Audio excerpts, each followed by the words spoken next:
வீட்லயே இந்த மாதிரி பிரெட் எப்படி பண்ணலாம் அப்படிங்கிறத பார்க்கலாமா? பார்க்கும்போதே நல்லா சாஃப்ட்டா கடையில வாங்குற மாதிரி அந்த ஸ்ட்ரக்சர் இருக்குல்ல. வாங்க இது எப்படி பண்ணலாம் அப்படிங்கிறத பார்க்கலாம். இந்த பிரெட் பண்ணுறதுக்கு 400 கிராம் அளவுக்கு மைதா வந்து எடுத்துக்கோங்க. நீங்க மைதா வேண்டாம் அப்படின்னா ஸ்கிப் பண்ணிட்டு கோதுமை மாவுல கூட செஞ்சுக்கலாம். 8 கிராம் அளவுக்கு உப்பு, 60 கிராம் அளவுக்கு சுகர் வந்து சேர்த்துக்கோங்க. இது கூடவே 10 கிராம் அளவுக்கு ஈஸ்ட் வந்து சேர்த்துக்கோங்க. ஒரு 60 கிராம் அளவுக்கு மில்க் பவுடர் சேர்த்துட்டு வார்ம் வாட்டரா ஊற்றி நல்லா பிசைஞ்சுக்கோங்க. கை பொறுக்கிற சூடு அளவு தண்ணி இருக்கணும். அப்பதான் ஈஸ்ட் வந்து ஆக்டிவேட் ஆகும். ஒரு ஒர்க் ஏரியாவில் மாவை போட்டு நல்லா இழுத்து இழுத்து பிசைஞ்சுக்கோங்க. ஸ்ட்ரக்சர் வந்து இந்த மாதிரி இருக்கணும் மாவோட ஸ்ட்ரக்சர். ஸோ அப்போ தான் வந்து உங்களுக்கு அந்த பிரெட் வந்து நல்லா சாஃப்டாக சூப்பராக வரும். அந்த மாவு டின்ல வைக்கிற சைஸுக்கு திரட்டிட்டு நல்லா ரோல் பண்ணி எடுத்து இந்த மாதிரி வச்சுக்கோங்க. எண்ணெய் தடவிட்டு இந்த டோவை வந்து வச்சு நல்லா வந்து அழுத்தி விட்டுருங்க. ஸோ அது வந்து ரைஸ் ஆகி வரட்டும். பாருங்க ஒரு 1 hour கழிச்சு இந்த மாதிரி வந்திருக்கு.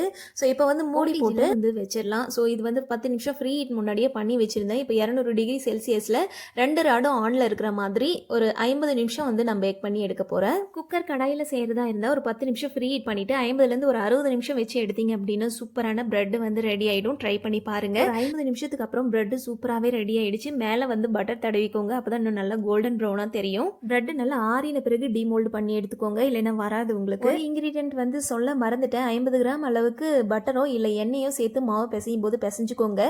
ஸோ இது வந்து வீடியோ ஸ்கிப் ஆயிடுச்சு. அதனால தான் ஆறின பிறகு நீங்க கட் பண்ணி நல்லா காத்து புகாத மாதிரி ஒரு கவர்லயோ இல்லை கண்டெய்னர்லயோ நீங்க ஸ்டோர் பண்ணி வச்சுக்கிட்டீங்கன்னா நல்லா சாஃப்டா இருக்கும். இல்லை ட்ரை ஆயிடும். இதே மாதிரி இந்த பிரெட் ரெசிபியை ட்ரை பண்ணி பார்த்துட்டு எப்படி இருக்குன்னு சொல்லுங்க. நன்றி.